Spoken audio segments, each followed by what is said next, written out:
Hello. So Roy asked me to do this, and I think his main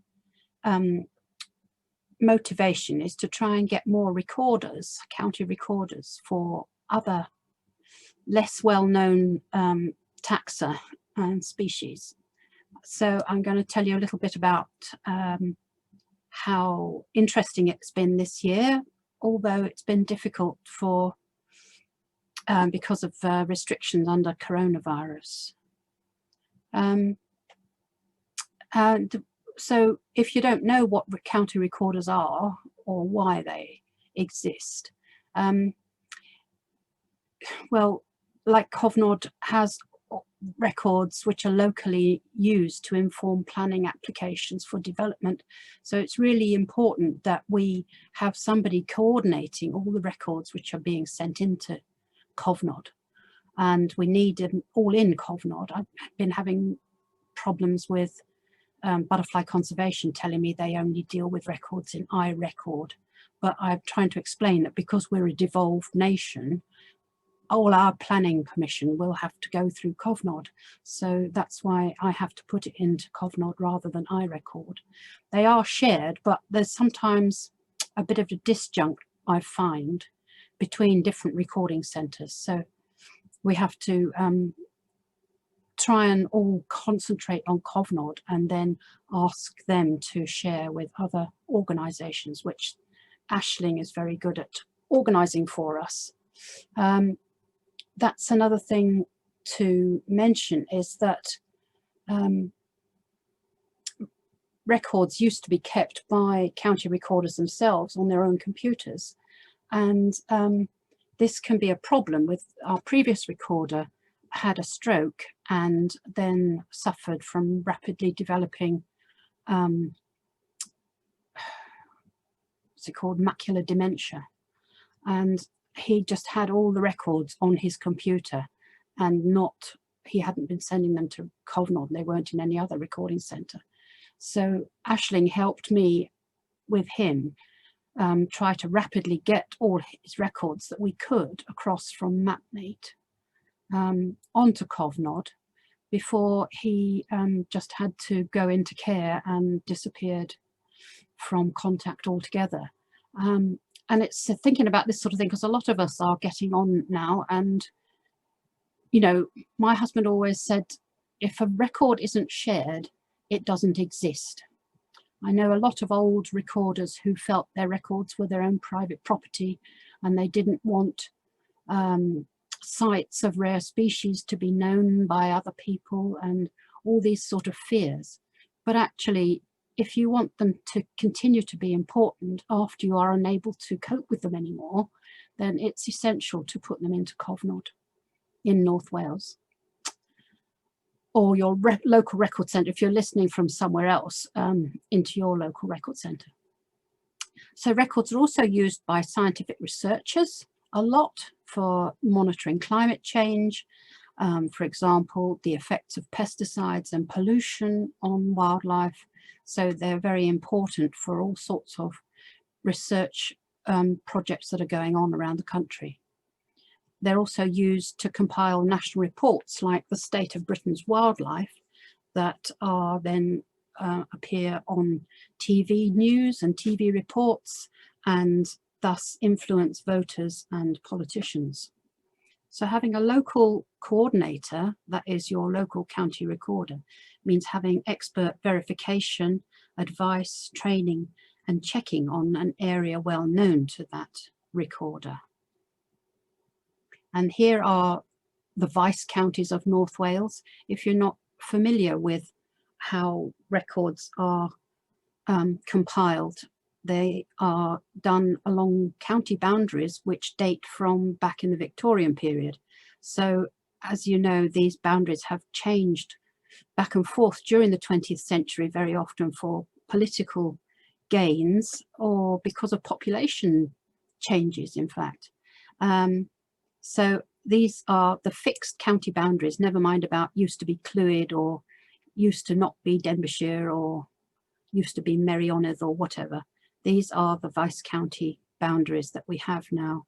And that's how I am now looking after Denbighshire and Flintshire, so the pale green and the dark green on the eastern side. And Andrew Graham looks after Carnarvon and Merioneth. And I also appear to be looking after Wrexham. So it's a bit different from just thinking about the geographical counties, or you know, so you see Conwy has a border down the middle of it, and also there's, for some strange historical reason, there's a little bit of southern Denbighshire and Wrexham which is chopped off. So this is why you have to find out from your local recording person which recorder you need to send your records into. But Cofnod can tell you these things, and you can find these maps on the Cofnod website.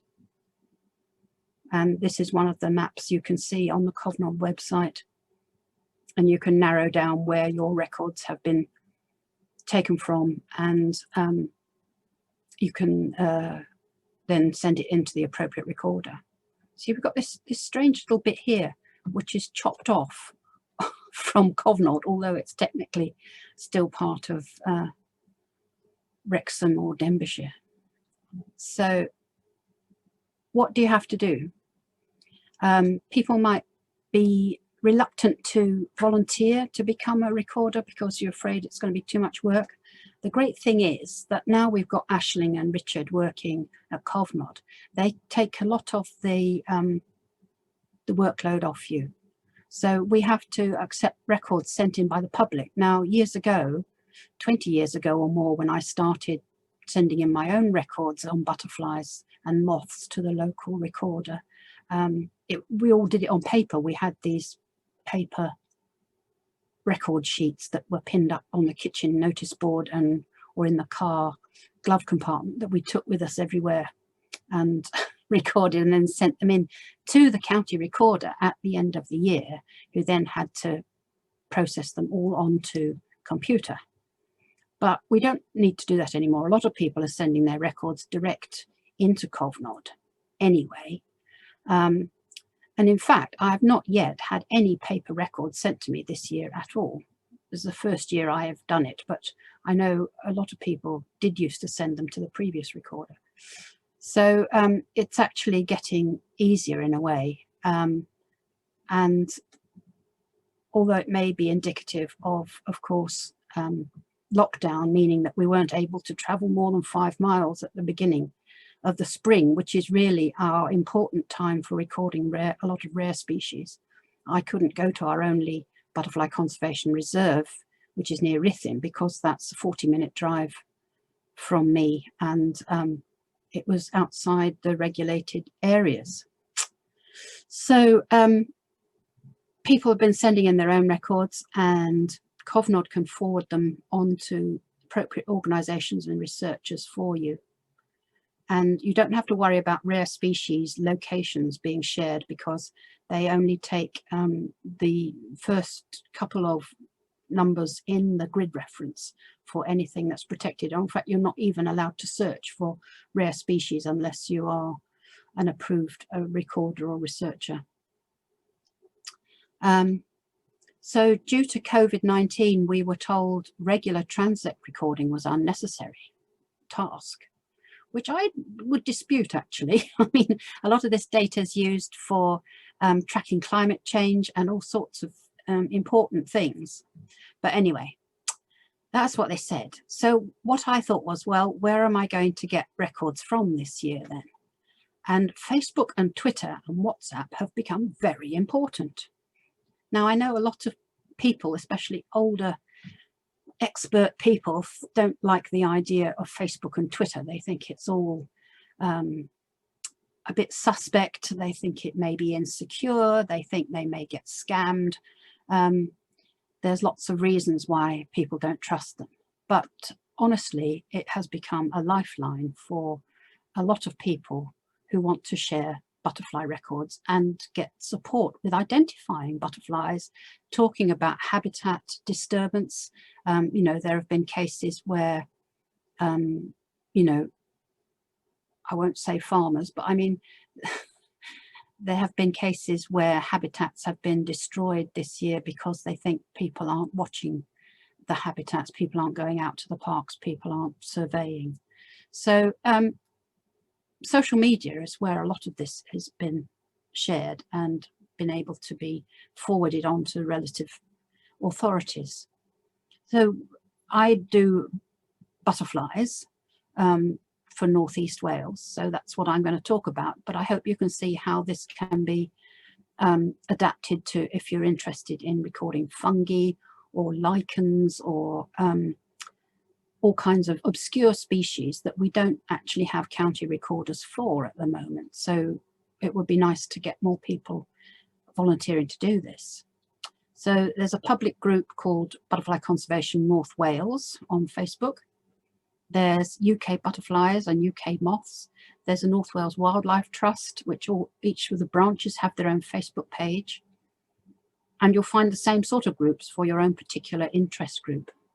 Here's just an example of what popped up on Facebook on the 7th of July.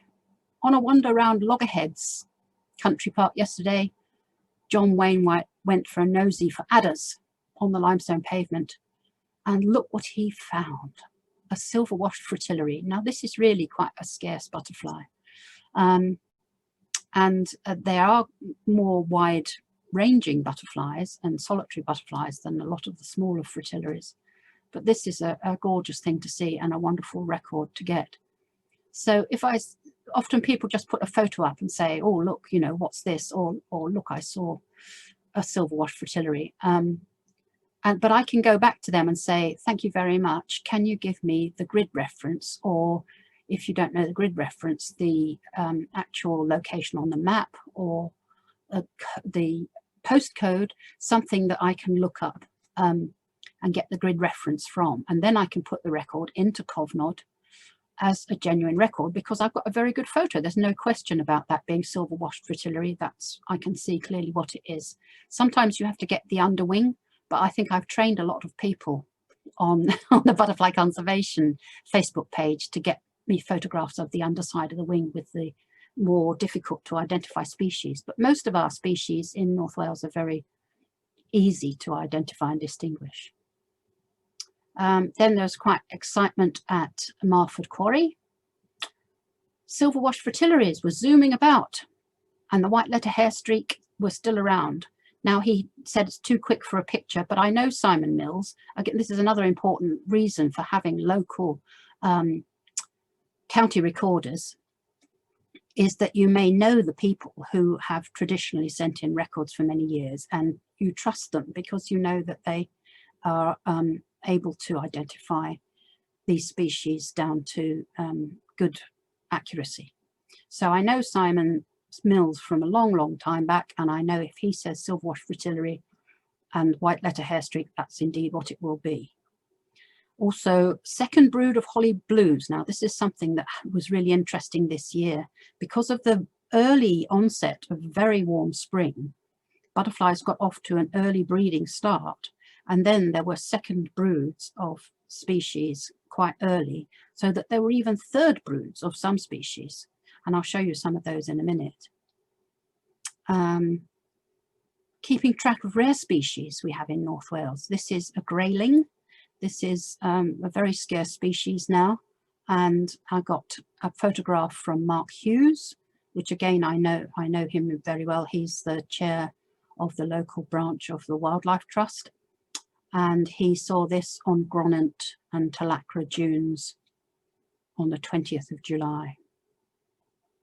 And white letter hairstreak by Simon Mills. He did send a photograph later. And then we also find out about aberrations.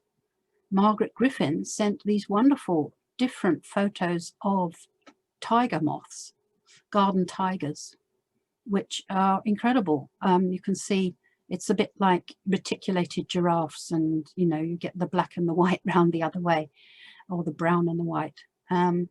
So that was very interesting to see those popping up. And so we can record these as aberrations that people have seen in a certain year.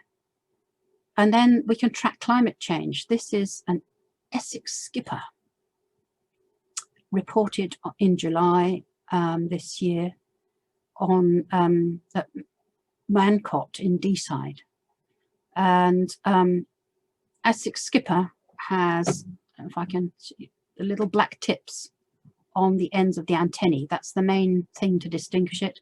And also this sex brand only on the male is more straight and pointing up towards the head, whereas the small skipper that is very similar doesn't have that. So this is a species which, as its name suggests, was first only identified down in the southeast of England, but it's been spreading northwards with climate change. And now all of a sudden, we've got a huge influx. Here's Essex skipper 2015 to 2019 distribution map. And you can see it was down in the southeast, and it's been spreading quite quickly up in the last 4 years, 5 years, even getting up to Northumberland and towards the northern border. But this is where we are. This is Deeside here, and so this doesn't include 2020 yet, in which case we will have a lot more records all around northeast Wales. So then I sent this record into Butterfly Conservation, and sorry, there's a lot of text on here. I don't expect you to read it all, but just to show that you can then send these interesting records into experts in the relevant NGOs, and they will help you identify or help you with difficulties in verifying this, because that's what Cofnod wants me to do mainly, is to verify unusual records. So this was very good. And then I even got different people sending me links to papers to show how to identify. I don't expect you to read all this, but just to show you how this came from a recorder in Devon, who has written a paper on identifying the fine details of Essex skippers. And so this is the kind of backup you get from going on social media. People will volunteer lots of help to you. And then from Andrew Graham, who doesn't believe in Facebook at all, which is a great shame, because he's our great expert in North Wales for all kinds of taxa. He heard about these Essex skippers, and he went to Broughton Shopping Centre. Very often rare species migrate to brownfield sites, which are very important for them. And I could tell you a whole different presentation about why, but we could do that another time. But he's now saying that he took a voucher specimen, and there will be more photos. He's the person who can dissect insects to tell all sorts of different ID features from them. And so he got a lot, and he's now saying there's probably more Essex skippers in northeast Wales than there are the previously common small skippers, which in fact 20 years ago weren't either very common at all. So this is quite encouraging that these species are coming north with climate change. I know we talk a lot about climate change being a terrible thing, but if it is happening anyway, I know we have to stop it from getting any warmer. But over the years at Butterfly Conservation Symposia, there have been reports from a lot of researchers. Butterflies are very sensitive to temperature change, so they can track how much the temperature change is progressing across Europe just from recording the butterflies' movement. Jan, hello? Sorry to butt in, you've got 2 minutes left. Okay, right. Probably give you another minute as well if you need. Oh gosh, all right then. So here are some lovely butterflies that have been shown on the Facebook page.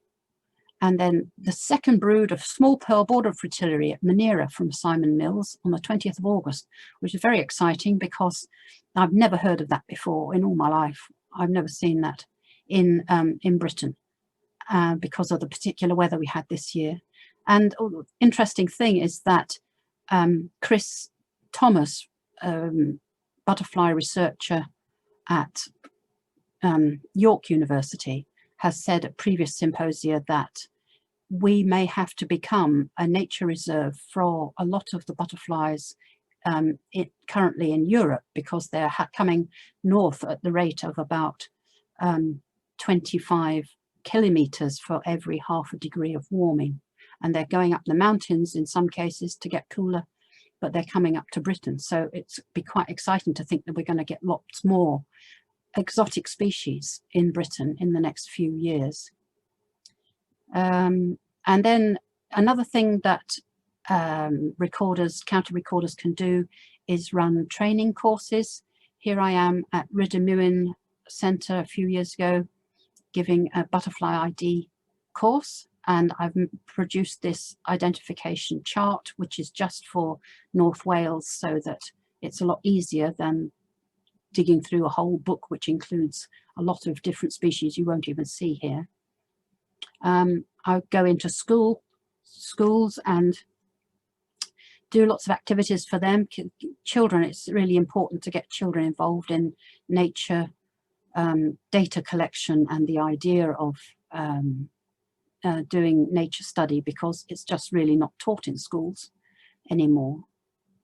And important migrants, you might have heard of this Clivden's nonpareil, used to be a rare moth, but it's coming into Britain now in quite larger numbers this year, and one even turned up at Pensecnet Conservation Centre the first time ever this year, which is very interesting. So you get into all these sort of interesting new species, and you get people telling them about them. You find it on social media. Here's a long-tailed blue, which is becoming more often seen. This is its larval food plant. Another thing I'm very interested in is gardening for butterflies and growing larval food plants. And this is a beautiful swallowtail, which has become very rare in Britain. It's only been breeding on the Norfolk Broads in the 20th century at least. But now it's becoming more of a migrant into the south of England, and even breeding on people's parsley and fennel in their gardens. So I'm planting things like this just in case. You never know. Things might come north with the wind. So this is in East Sussex, but every year there are reports of this sort.